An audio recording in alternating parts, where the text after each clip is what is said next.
महाराष्ट्राचा। नमस्कार, मी सुद्धा संध्या लाईव्ह मध्ये आपल्या सगळ्यांचं स्वागत। जेजुरी नगर परिषदेच्या सार्वत्रिक निवडणुकीच्या पार्श्वभूमीवर भाजपाच्या नगराध्यक्ष आणि नगरसेवक पदाच्या उमेदवारांच्या प्रचारासाठी जेजुरी गडाच्या पायथ्याशी भंडारा उधळून प्रारंभ करण्यात आला। माजी आमदार संजय जगताप यांच्या मार्गदर्शनाखाली काढण्यात आलेल्या या प्रचार रॅलीत आमदार योगेश टिळेकर, माजी आमदार अशोक टेकवडे, भाजपचे नेते बाबाराजे जाधवराव, गंगाराम जगदाळे, सचिन पेशवे, माजी नगराध्यक्ष वीणा सोनवणे, नगराध्यक्ष पदाचे उमेदवार सचिन सोनवणे, नगरसेवक उमेदवार आणि मोठ्या संख्येने भाजपाचे उमेदवार उपस्थित होते। नंदी चौक ते छत्रपती शिवाजी महाराज चौक या दरम्यान रॅली काढण्यात आली आहे। पाहूयात काय म्हणाले संजय जगताप। 5 वर्षाच्या कार्यकाळामध्ये आम्ही त्या ठिकाणी जेजुरीमध्ये नाट्यगृह असेल, जेजुरीमध्ये एक चांगलं अशा प्रकारचं गार्डन असेल, आज आपला भव्य दिव्य असा झालेला होळकर तलावाच्या शेजारचा पालखी तळ असेल, आदरणीय या राज्याचे मुख्यमंत्री देवेंद्रजी यांच्या स्वप्नातील तीर्थक्षेत्र विकास आराखडा त्या ठिकाणी पूर्ण करून आज मंदिराची झालेलं त्याच्यातल्या पहिल्या फेजचं जवळपास 110 कोटीचं आणि 155 पेक्षा जास्त असणाऱ्या दीपमाळांचं काम किती सुरेख आणि चांगल्या पद्धतीने त्या ठिकाणी पुरातत्व खात्याच्या माध्यमातून केलं, हेही सर्व आपण सगळ्यांनी बघितलंय। येणाऱ्या काळामध्ये आज आपल्या जेजुरीमध्ये आपण काही रस्ते, ढालेवाडी सारखा रस्ता बघितला असेल, आपण कडेपठारच्या बाजूला जाणारा रस्ता बघितला असेल, कडेपठारच्या होऊ घातलेल्या पायऱ्या बघितल्या असतील, अशा प्रकारची कितीतरी विकासाची कामं आणि विकासाचा द्वार आम्ही मागच्या 5 वर्षामध्ये देवेंद्रजींच्या सहाय्याने त्या ठिकाणी उघडण्याचा प्रयत्न केला। आपल्याला लक्षात असेल की आपल्या जेजुरीला त्या ठिकाणी नागरे आणि मांडकी डोहातून पाणी येत होतं आणि त्यासाठी एक विशेष योजना आपण अमृत 2 मधनं वीर धरणावरून जेजुरीपर्यंत जेजुरी नगरपालिकेच्या क्षेत्रापर्यंत त्या ठिकाणी आणण्याचं आश्वासित आपल्या सर्वांना केलं होतं। आणि आपल्याला लक्षात असेल ऑक्टोबर 2024ला त्याच्या संदर्भातलं अमृत 2 मध्ये राज्याचे त्यावेळेचे तत्कालीन उपमुख्यमंत्री आदरणीय देवेंद्रजी फडणवीस साहेबांच्या मार्गदर्शनाखाली केंद्र सरकारच्या माध्यमातून जवळपास 125 कोटी रुपयांची निधी त्या ठिकाणी टाकण्यात आला। त्याला अधिकचा आणखी निधी आम्ही मागणी करून होळकर तलाव आणि पेशवे तलाव या दोन्हींना त्या ठिकाणी आपण साठवण तलाव म्हणून करून कायमस्वरूपी जेजुरीच्या पाण्याचा प्रश्न सोडवण्यासाठी ती योजना केली। आपल्याला माहिती असेल आता असणारे अकार्यक्षम लोक आणि खऱ्या अर्थाने आमच्या बरोबर असणारी काही मंडळी आणि समोर असणारी काही मंडळी ज्यांना कधीही जेजुरीचा विकास दिसत नाही किंवा जेजुरीकर हे खुंटी तिथंच राहावेत आणि यात्रेपुरतेच अवलंबून राहावेत, अशा प्रकारची प्रवृत्ती असणाऱ्या लोकांनी मागच्या पूर्ण 1 वर्षामध्ये प्रशासन काळामध्ये 1 वर्षाच्या प्रशासन काळामध्ये साधं झालेल्या टेंडरची वर्क ऑर्डर सुद्धा घेता आली नाही आणि केवळ ते आपल्या तुमच्या आमच्याकडे बोट दाखवत राहिले की 3 दिवसांनी पाणी येते, 4 दिवसांनी पाणी येते। खरं म्हणजे ही अकार्यक्षमता ही त्या मंडळींची, कारण त्यांनी वर्क ऑर्डर केली नाही। आपण बघितलं असेल कैलासवासी चंदूकाका जगतापांनी ज्यावेळेस सासवडला पाणी आणलं 2004ला, अवघ्या 81 दिवसामध्ये वीर वरून सासवड पर्यंत 33 किलोमीटरची पाण्याची लाईन आली। आणि आपल्या सर्व जेजुरीकरांना लक्षात असेल मागच्या वर्षी मी म्हटलं होतं ज्याप्रमाणे सासवडची लाईन झाली तशाच प्रमाणे विक्रमी वेळेमध्ये 3 महिन्यामध्ये आपण जेजुरीला पाणी आणू। परंतु दुर्दैव असं आहे की मला पाय उतार व्हावं लागलं आणि मधल्या काळामध्ये प्रशासन सगळीकडे असल्यामुळे आपल्याला त्या ठिकाणी नगरसेवक आपले नगराध्यक्ष असल्यामुळे विनाताई आपल्याला त्या ठिकाणी ही गोष्ट इम्प्लिमेंट करता आली नाही। परंतु जेजुरीकरांना मला सांगायचंय ह्या मंडळीला सातत्याने आपल्याला वंचित ठेवायचंय। आज ती मंडळी म्हणजे कोण येतो, मधल्या सत्तेच्या काळामध्ये सुद्धा कोणी कॉन्ट्रॅक्ट घेतले, कोणी फायदा घेतला, सगळं माहिती आहे जेजुरीकरांना, बरोबर का नाही? मी सांगायची गरज नाहीये। अलीबाबा आणि 40 चोरची ती टोळी आणि त्याच्याबरोबर खऱ्या अर्थाने पूर्ण जेजुरीला वेठीला धरणारी मंडळी ज्यांना कंटाळून तुम्ही त्या ठिकाणी माझ्या नेतृत्वाखाली 5 वर्षापूर्वी त्या ठिकाणी 2016ला निर्णय घेतला आणि आम्ही खऱ्या अर्थाने जेजुरी बदलायचा प्रयत्न केला। स्वच्छ भारत मध्ये सुद्धा 19व्या क्रमांकावरती देशामध्ये जेजुरीचं नाव त्या ठिकाणी आलं। हे कार्यकर्तृत्व खरं म्हणजे त्या काळात विनाताईंच्या बरोबर इतर सर्व नगरसेवकांनी केले। आज बघितलं असेल मागच्या 2-3 वर्षामध्ये त्या ठिकाणी प्रशासक आल्यानंतर कशा प्रकारे हळूहळू करून वेठीला धरलं गेलं आणि मागच्या 6 महिन्यामध्ये त्या ठिकाणी तालुक्याचा प्रमुख असेल किंवा इतर सर्व मंडळींनी की ज्यांनी आतापर्यंत देशामध्ये विविध पदं भूषवली, राज्यामध्ये विविध पदं भूषवली, परंतु आपल्या गावातली पूजा त्यांना सुरू करता आली नाही. आली का सुरू करता? मी प्रयत्न केला. 2016ला मी आपल्या सगळ्यांना शब्द दिला होता, सातत्याने नगराध्यक्ष म्हणून आम्ही सगळेजण पाठपुरावा करत राहिलो.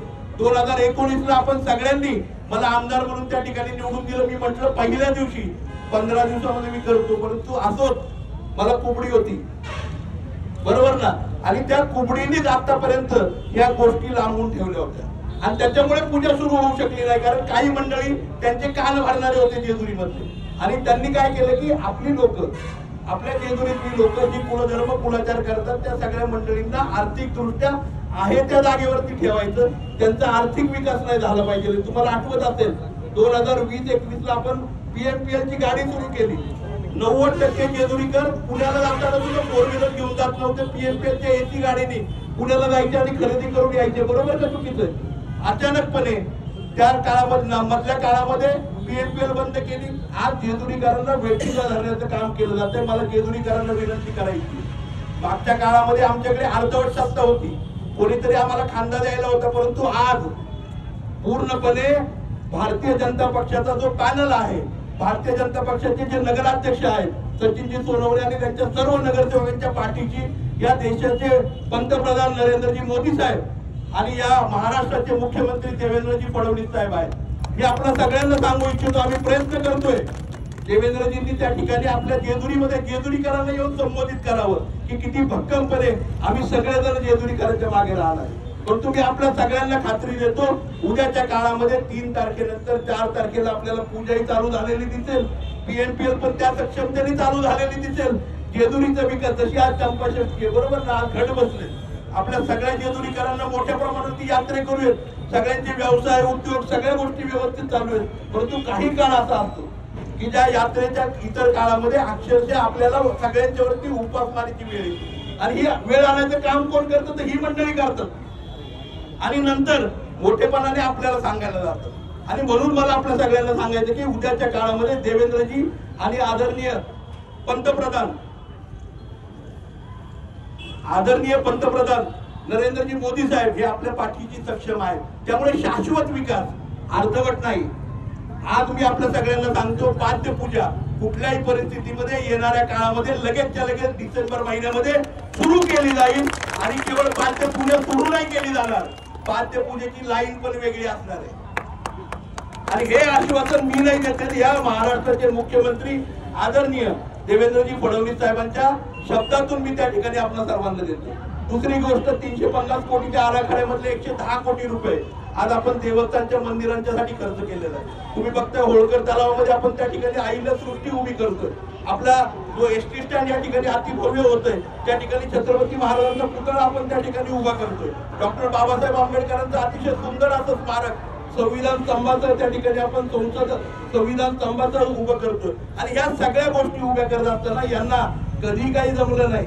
आतापर्यंत एकच जमलं, कॉन्ट्रॅक्टरला घ्यायचं, ऐन इलेक्शनच्या काळामध्ये तोडफोड करायची, कुणाला तरी काहीतरी पैशांचं आम्ही दाखवायचं, कुणाला तरी काहीतरी दाखवायचं, असं ऐकतोय आम्ही, बरोबर ना. आज काय झालंय, जेजुरीमध्ये बकारवाला किती वाढलाय सांगा मला तुम्ही. चक्रीचे धंदे चालू आहेत, नको ते धंदे चालू आहेत, गुंडगिरी मोठ्या प्रमाणात चालू आहे आणि कोण पोचतंय या गुंडांना, बरोबर ना. आणि खऱ्या अर्थाने जर पारदर्शकपणे आपल्या तुम्हा मुलांना, तुमच्या आमच्या मुलांना प्रगती जर करायची तर प्रगती केवळ एकच जण करू शकतो, ते म्हणजे आदरणीय देवेंद्रजी फडणवीस साहेब आणि या देशाचे पंतप्रधान नरेंद्रजी मोदी साहेब. आणि आपण बघितलं असेल काशी विश्वेश्वराला तुम्ही आम्ही सगळेजण जर गेलो असलो वाराणसीला, तर आज वाराणसीचा कॉरिडॉर कशा प्रकारचा झालाय. आज आपण मल्हारी मार्तंडाच्या नगरीमध्ये आहोत.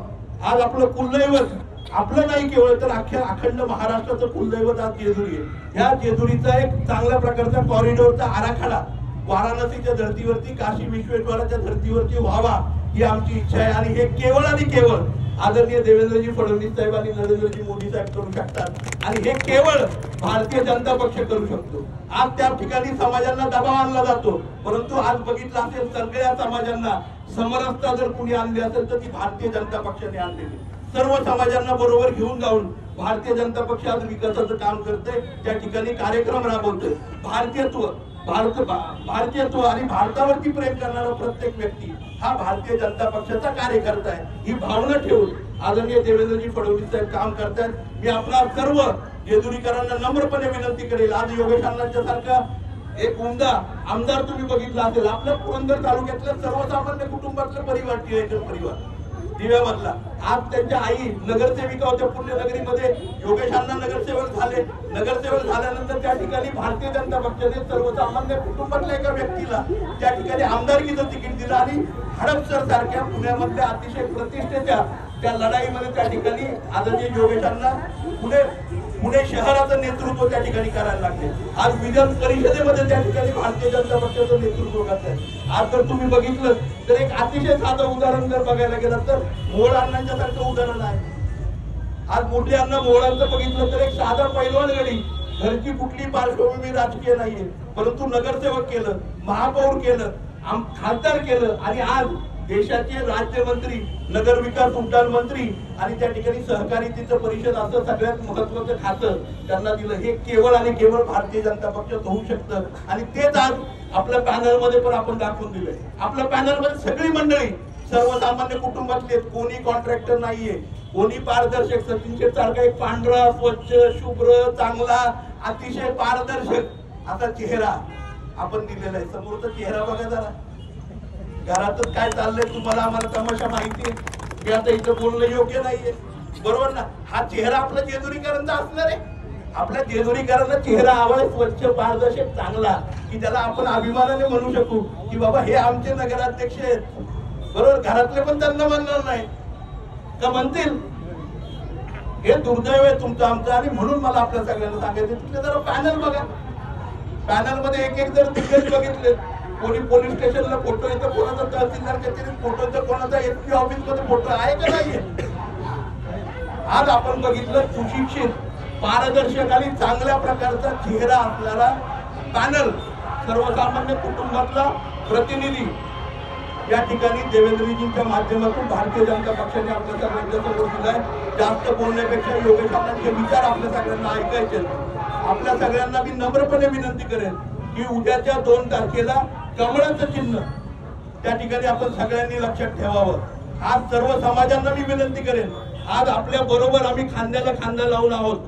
प्रत्येक जेजुरीकर तो कुठल्याही समाजाचा असो, त्याच्याबरोबर खांद्याला खांदा लावून त्याला संरक्षण देण्यासाठी, त्याची प्रगती करण्यासाठी, त्याच्या कुटुंबाची प्रगती करण्यासाठी, त्याला व्यवसायामध्ये उभं करण्यासाठी, त्याच्या मुलांच्या शिक्षणासाठी, त्याला सक्षमपणे, माझ्या माता भगिनींना सक्षमपणे उभं करण्यासाठी आम्ही सगळी मंडळी जेजुरीकर म्हणून कटिबद्ध आहोत. आपल्याला सगळ्यांना केवळ एक विनंती आहे, पुन्हा एकदा कमळाच्या समोरचं बटन दाबून आपण संपूर्ण पॅनलला त्या ठिकाणी निवडून द्या, एवढीच नम्रपणे विनंती करतो. आणि आदरणीय योगेश अण्णांना विनंती करतो, आपण या ठिकाणी सर्वांना संबोधित करा.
संध्या लाईव्हसाठी प्रतिनिधी जॉन्टी राऊत, जेजुरी.